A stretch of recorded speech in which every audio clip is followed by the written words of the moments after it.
ہم اپنا آج کا سبق شروع کرتے ہیں۔ اعوذ باللہ من الشیطان الرجیم، بسم اللہ الرحمن الرحیم۔ قل، آپ کہیے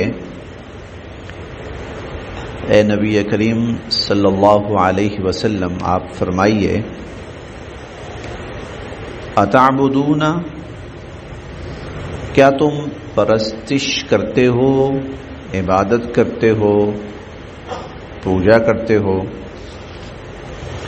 من دون اللہ، اللہ کو چھوڑ کر، ما، اس کی،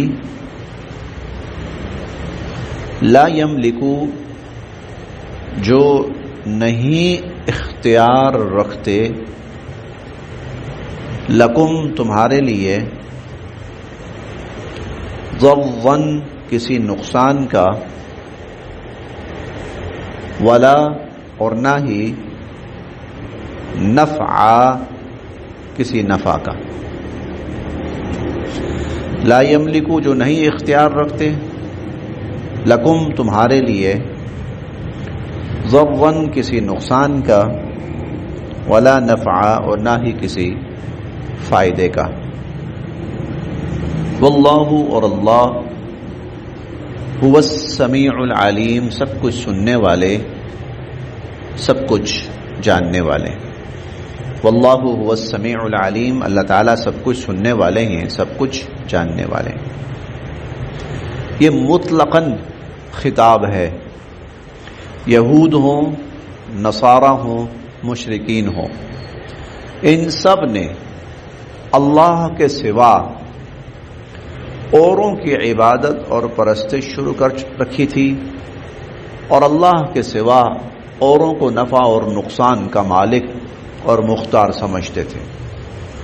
اللہ تعالیٰ نے ان سب کی نفی فرمائی کہ نہ وہ کسی کو نقصان پہنچانے یا کسی سے نقصان دور کرنے کا نفع کا اختیار رکھتے ہیں، نہ کسی کو فائدہ پہنچانے کا اختیار رکھتے ہیں، لہذا ایسی مخلوق کسی عبادت کے قابل کہاں ہو سکتی ہے بھلا؟ قل، آپ کہیے، اتعبدون، کیا تم عبادت کرتے ہو، پرستش کرتے ہو، من دون اللہ، اللہ کو چھوڑ کر، ما لا یملک لکم، جو نہیں اختیار رکھتے تمہارے لیے، ضرًا، کسی نقصان کو دور کر سکنے کا، ولا نفع، اور نہ ہی کسی فائدے کو پہنچا سکنے کا، واللہ هو السمیع العلیم، اور اللہ تعالیٰ سب کچھ سننے والے، جاننے والے ہیں۔ قل، آپ کہیے، یا اہل الکتاب، اے اہل کتاب، لا تغلو، نہ غلو کرو، غلو، حد سے تجاوز، فی دینکم، اپنے دین میں، غیر الحق، ناحق، اپنے دین میں ناحق غلو نہ کرو، تجاوز نہ کرو۔ غلو کہتے ہیں کسی چیز کو اس کے دائرے سے نکال کے اور تجاوز کرنا۔ مثال کے طور پر کوئی بھی انسان ہو، وہ اللہ کے ساتھ خدائی میں شریک نہیں ہے، اس کو اللہ کے ساتھ خدائی میں شریک کرنا یہ غلو ہے، حد سے تجاوز ہے۔ اسی طرح ایک انسان بے قصور ہے اور اس کو سارے لوگوں کی قصوروں کی سزا دے دینا۔ ایک شخص بے قصور ہے اور اس کے بارے میں یہ تصور رکھنا کہ سارے قصور واروں کی سزا اس بے قصور کو دے دی گئی، یہ دنیا عیسائیت کا عقیدہ کفارہ ہے۔ وہ کہتے ہیں کہ آدم علیہ السلام نے غلطی کی، یہ ان کے الفاظ، اور عیسیٰ علیہ السلام سولی چڑھ کر اس غلطی کا کفارہ بنے۔ دوسری بات، ہم جو گناہ کر رہے ہیں، عیسیٰ علیہ السلام سولی چڑھ کر ان سب کا کفارہ بن گئے۔ منہ تم کالا کرو، سزا عیسیٰ علیہ السلام کو ہو، یہ کیا حماقت ہے؟ تو یہ غلو ہے۔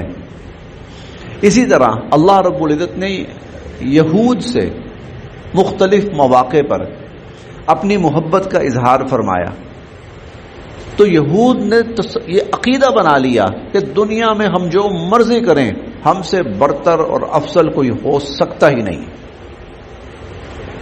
یہ سب حد سے تجاوز ہے.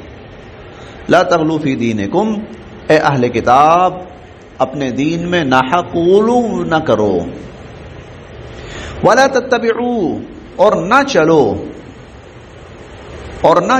اہواء، خواہشات پر، قوم، ان لوگوں کی، اور ان لوگوں کی خواہشات پہ نہ چلو، قد ضلوا، جو بھٹک چکے، من قبل، اس سے پہلے، جو اس سے پہلے بھٹک چکے ان کی خواہشات پہ نہ چلو. وَأَضَلُّوا، اور انہوں نے گمراہ کیا، کثیراً، بتیرے لوگوں کو، بہت سو کو انہوں نے گمراہ کیا. وَضَلُّوا، اور وہ گمراہ ہوئے، بھٹک گئے، عن سواء السبیل، سیدھے راستے سے، اور وہ سیدھے راستے سے بھٹک گئے.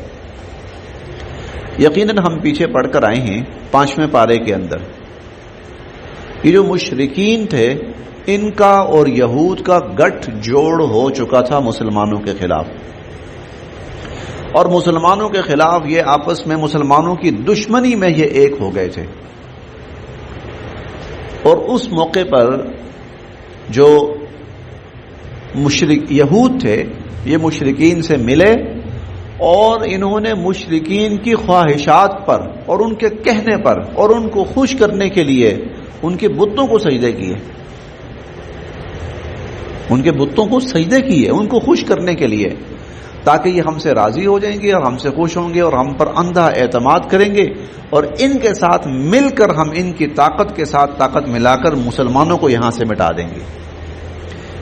ولا تتبعوا اهواء قوم، اس قوم کی خواہشات کے پیچھے نہ چلو، قد ضلوا من قبل، جو پہلے بھٹک چکے ہیں، واضلوا کثیرا، بتیروں کو انہوں نے گمراہ کیا، وضلوا عن سواء السبیل، اور سیدھے راستے سے بھٹک گئے. وہ لعنا، لعنت کی گئی، الذین کفروا، ان لوگوں پر جنہوں نے کفر کیا، من بنی اسرائیل، بنی اسرائیل میں سے، بنی اسرائیل میں سے جن لوگوں نے کفر کیا تو ان پر لعنت کی گئی، علی لسان داود، لسان زبانی داود، حضرت داود علیہ السلام، حضرت داود علیہ السلام کی زبانی، وعیسی بن مریم، اور حضرت عیسیٰ بن مریم کی زبانی، ان پر لعنت کی گئی. ذالک، یہ لعنت کیوں ہوئی؟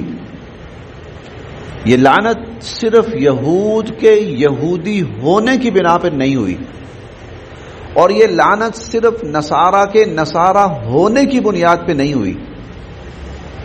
اب یہ یاد رکھنے کی بات ہے، یہود پر محض یہود ہونے کی وجہ سے لعنت نہیں ہوئی، اور نصارہ پر محض نصارہ ہونے کی وجہ سے لعنت نہیں ہوئی، بلکہ ان حرکتوں کی بنیاد پر ہوئی جو وہ کرتے تھے.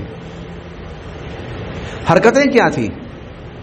اصل میں یہ حرکتیں یہاں پر بیان کرنے کا مقصد کیا ہے کہ جو بھی یہ حرکتیں کرے گا ان پر اللہ کی لعنت ہونی ہے، چاہے وہ اپنے آپ کو مسلمان کہلائیں، چاہے وہ اپنے آپ کو مسلمان، لیکن اگر حرکتیں وہ ہوئی کہ جن کی بنا پر یہود و نصارہ پہ لعنت ہوئی تو پھر تم پر بھی لعنت ہونی ہے. وہ کیا تھی؟ ذالک بما عصوا، وہ اللہ کی نافرمانیوں پہ تل گئے تھے، وکانوا یعتدون، اور اللہ کی ہر حد پامال کر دی. یعتدون، حد سے تجاوز کرنا، اللہ کی ہر حد پامال کر دی انہوں نے. کانو، اور تھے وہ، لا یتناہون، ایک دوسرے کو نہیں روکتے تھے، عن منکر، ان برے کاموں سے، فعلوا، جس کا وہ ارتکاب کرتے تھے. کانو لا یتناہون عن منکر فعلوا، جن برے کاموں کا ارتکاب کرتے تھے ان سے وہ ایک دوسرے کو نہیں روکتے تھے، ان سے وہ ایک دوسرے کو نہیں روکتے تھے. لبئس، بہت ہی برا تھا، ما کانوا یفعلون، جو وہ کرتے تھے، بہت ہی برا تھا جو وہ کرتے تھے. یہ ان کی حرکات تھی کہ جن کی بنا پر اللہ تعالیٰ کی طرف سے ان پر لعنت کی گئی. دیکھیے یہاں خطا نہیں ہے، یہاں عصو عصیان ہے. خطا کا مطلب کیا ہوتا ہے؟ ایسی غلطی کہ جس کا احساس ہو، شرمندگی ہو اور بندہ پھر اس سے معافی بھی مانگے، وہ خطا کہلاتی ہے. یہ جو عصو عصیان، ایسا گناہ جس کو برا ہی نہ سمجھے کوئی، ہاں ٹھیک کر رہے ہیں، بالکل صحیح. اور پھر لا یعتدون، اللہ کی کچھ حدود ہیں. قرآن کریم میں اللہ نے فرمایا کہ دیکھو یہ میری حدیں، ان سے آگے نہ بڑھنا. تلک حدود اللہ فلا تعتدوها، ہم نے کئی جگہوں پر پڑھا ہے. یہ میری حدیں ہیں، ان سے آگے نہ بڑھنا. وہ اللہ کی کسی حد کو حد مانتے ہی نہیں تھے، اور جو کام برے ہوتے تھے بخوشی سارے ایک دوسرے کے ساتھ مل کر شریک ہوتے تھے. کوئی ان برے کاموں سے ایک دوسرے کو روکنے کے لیے تیار نہیں، بلکہ برے کام میں شامل ہوتے تھے ایک دوسرے کے ساتھ. برے کام میں ما فعلو، ہم نے پڑھا ہے عن منکر فعلو، جن برائیوں کا وہ ارتکاب کرتے تھے وہ ایک دوسرے کو روکتے نہیں تھے، بلکہ ایک دوسرے کے ساتھ مل کر ان برائیوں میں شامل ہوتے تھے. لبئس ما کانوا یفعلون، بہت ہی برا تھا جو وہ کرتے تھے. ترا، آپ دیکھیں گے، کثیرا منہم، ان میں سے اکثر کو، ان یہود میں سے اکثر کو آپ دیکھیں گے، یتولون، کہ انہوں نے دوستیاں گانٹھ رکھی ہیں، الذین کفروا، کافروں پر، کافروں سے. آپ دیکھیں گے کہ انہوں نے کافروں سے دوستیاں گانٹھ رکھی ہیں. لبئس، بہت ہی برا ہے، ما قدمت، جو آگے بھیج رہے ہیں، لہم، یہ، انفسہم، اپنی جانوں کے لیے. بہت ہی برا ہے جو یہ اپنی جانوں کے لیے، یا ان کی جانیں جو ان کے لیے آگے بھیج رہی ہیں، بہت ہی برا ہے. ان سخط اللہ علیہم، کہ اللہ ان پر غصے ہوئے ہیں. وفی العذاب، اور عذاب میں، ہم خالدون، یہ ہمیشہ ہمیشہ رہیں گے. وفی العذاب ہم خالدون، اور یہ لوگ ہمیشہ ہمیشہ عذاب کے اندر مبتلا رہیں گے. ولو، اور اگر، کانو، ہوتے یہ، یؤمنون، ایمان لاتے، باللہ، اللہ پر، والنبی، اور نبی کریم صلی اللہ علیہ وسلم پر، وما انزل الی، اور جو کچھ ان کی طرف نازل کیا گیا، یا نبی کریم صلی اللہ علیہ وسلم پر نازل کیا گیا، اگر یہ اس پر ایمان لاتے، متخذوہم اولیاء، تو ان کافروں کو کبھی اپنا دوست نہ بناتے. ولیکن، اور لیکن، کثیرا منہم، ان میں سے اکثر، فاسقون، وہ اللہ کے نافرمان ہیں. لتجدن، آپ پائیں گے، اشد الناس، اشد سب سے زیادہ سخت، الناس لوگوں میں سے، عداوتن دشمنی میں، للذین آمنوا ایمان والوں کے ساتھ، لوگوں میں سے ایمان والوں کا سب سے زیادہ سخت دشمن آپ پائیں گے، الیہود، یہود کو پائیں گے، والذین، اور ان لوگوں کو پائیں گے، اشرکوا، جنہوں نے شرک کیا، جو مشرک ہیں. یہود اور مشرکوں کو ایمان والوں کا سب سے زیادہ سخت دشمن آپ پائیں گے. وَلَتَجِدَنَّ، اور آپ پائیں گے، اقربہم، قریب ترین، مودتن، نرم دلی اور رحم دلی میں، للذین آمنوا، ایمان والوں کے ساتھ، اور ایمان والوں کے آپ سب سے زیادہ نرم دلی اور رحم دلی میں قریب پائیں گے، الذین، ان لوگوں کو، قالوا، جنہوں نے کہا، انا نصارا، کہ ہم نصارہ ہیں. یہود، مشرکین اور نصارہ میں یہ ایک تقابل ہے جو اللہ تعالیٰ نے بیان فرمایا. کہ آپ یہود کو اور مشرکین کو مسلمانوں کا بدترین دشمن اور مخالف پائیں گے، اور ان کے مقابلے میں نصارہ کو آپ ایمان والوں کے بہت قریب پائیں گے۔ اس وقت تو یہ بات بڑی کھل کے سامنے آئی۔ یہود کوئی خال خال مسلمان ہوئے تو ہوئے، جبکہ نصارہ کی ریاستوں کی ریاستیں مسلمان ہوئیں۔ نصارہ کی ریاستوں کی ریاستیں، حبشہ ریاست تھی، پوری کی پوری ریاست مسلمان ہوئی۔ اس کے علاوہ جو ہرقل تھا، جو قیصر روم کہلاتا تھا، مسلمان ہوا۔ اس وقت جو اسقف اعظم تھا، پوپ، سب سے بڑا پوپ ان کا، وہ مسلمان ہوا۔ اس کو شہید کر دیا لوگوں نے۔ ہرقل صرف لوگوں کا رد عمل دیکھ کر تھوڑا سا وہ بدک گیا۔ ہم اگلی آیات میں پڑھیں گے، نصارہ کی ایک بڑی جماعت جو آئی، ہدایت دیکھی، مسلمان ہو گئے۔ آج بھی آپ دیکھیں دنیا کے اندر دیگر مذاہب کی نسبت سب سے زیادہ اسلام قبول کرنے والوں میں آپ کو نصارہ نظر آئیں گے۔ آج بھی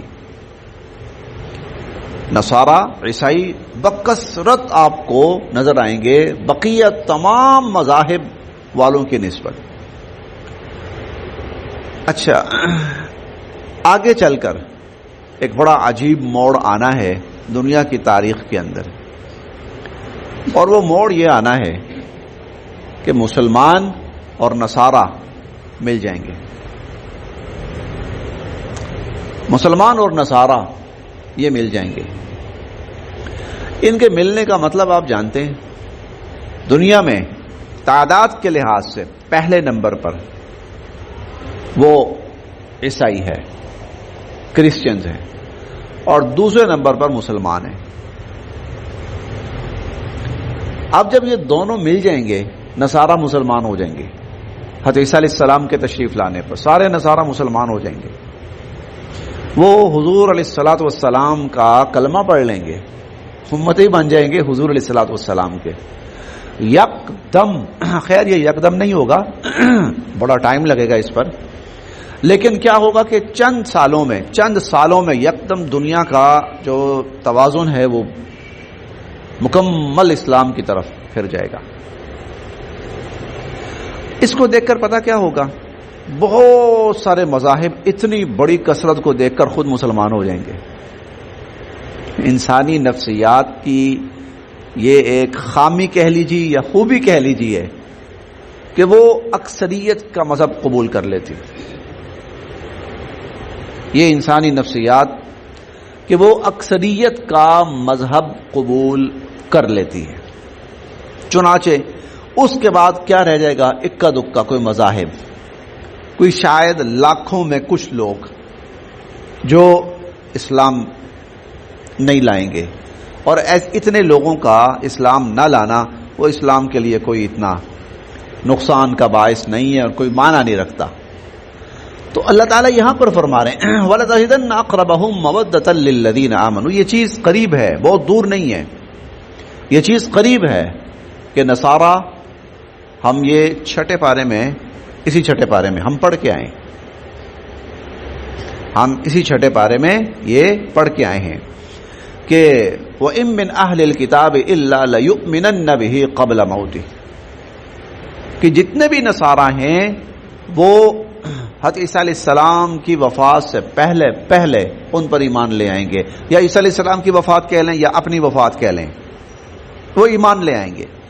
اب عیسیٰ علیہ السلام اس وقت ان کی حیثیت کیا ہوگی؟ حضور علیہ الصلوۃ والسلام کا امتی۔ تو گویا نصارہ جو ہیں، جو اربوں کی تعداد میں ہوں گے، اربوں کی تعداد میں وہ کنورٹ ہو جائیں گے اسلام کے اندر۔ یہ بہت بڑا بھونچال ہوگا، ایک بہت بڑا بھونچال ہوگا، نصارہ اور مسلمان ایک ہو جائیں گے۔ اور وَلَتَجِدَنَّ أَقْرَبَهُم مَّوَدَّةً لِّلَّذِينَ آمَنُوا، آپ پائیں گے تعلق میں، دوستی میں بہت زیادہ قریب ان لوگوں کے جو ایمان لائے، ان کے قریب پائیں گے۔ کن کو؟ الذین قالوا انا نصارى، جو کہتے ہیں کہ ہم نصارہ ہیں. ذالک، یہ اس لیے بأن منہم، کہ بے شک ان میں قسیسین، بڑے درویش لوگ ہیں، ان میں بڑے درویش لوگ ہیں. ورہبانا، اور اس لیے کہ ان کے اندر ان کے صاحب علم لوگ بھی ہیں. رہبان راہب کی جمع ہے، اور ان میں صاحب علم لوگ بھی ہیں. وَأَنَّهُمْ، اور یہ بھی کہ لا يستكبرون، یہ تکبر نہیں کرتے، اور اس لیے بھی کہ یہ تکبر نہیں کرتے. یہ ان کے اندر خوبیاں ہیں جن کی بنا پر ان سے ہدایت کا قبول کرنا بہت زیادہ متوقع ہے. بہت زیادہ متوقع ہے کہ یہ لوگ ہدایت قبول کر لیں. نصارہ. پھر اگلی آیات میں اللہ تعالیٰ یہ سلسلہ چل رہا ہے، یہ گفتگو چل رہی ہے. اگلی آیات میں ہم انشاءاللہ اس پر مزید بھی گفتگو پڑھیں گے. حضور علیہ الصلوۃ والسلام کے زمانے میں سینکڑوں ہزاروں کی تعداد میں نصارہ مسلمان ہوئے. ہزاروں کے بڑے بڑے راہب مسلمان ہوئے. آج بھی ہو رہے ہیں، آج بھی کئی پوپ ان کے وہ اسلام قبول کر رہے ہیں. بلکہ میرا خیال ہے کہ شاید ان میں سے جو تیسرے نمبر کا پوپ ہوتا ہے نا ان کی انٹرنیشنل لیول پر، اس نے غالباً اسلام قبول کیا. شاید اس نے اسلام قبول کیا. یہ جو اصل جو انگریز ہے نا برطانیہ، اصل انگریز تو وہی ہے نا، اور وہ کرسچینٹی پر ہے نا، عیسائی ہیں بیسیکلی تو وہ. اور ان کی جو شاہی خاندان ہے ان میں سے کئی لوگ مسلمان ہو چکے. ان کے شاہی خاندان کے کئی لوگ مسلمان ہو چکے ہیں. ذالک بأن منہم قسیسین، کہ ان میں درویش لوگ ہیں. یہ درویش کون تھے؟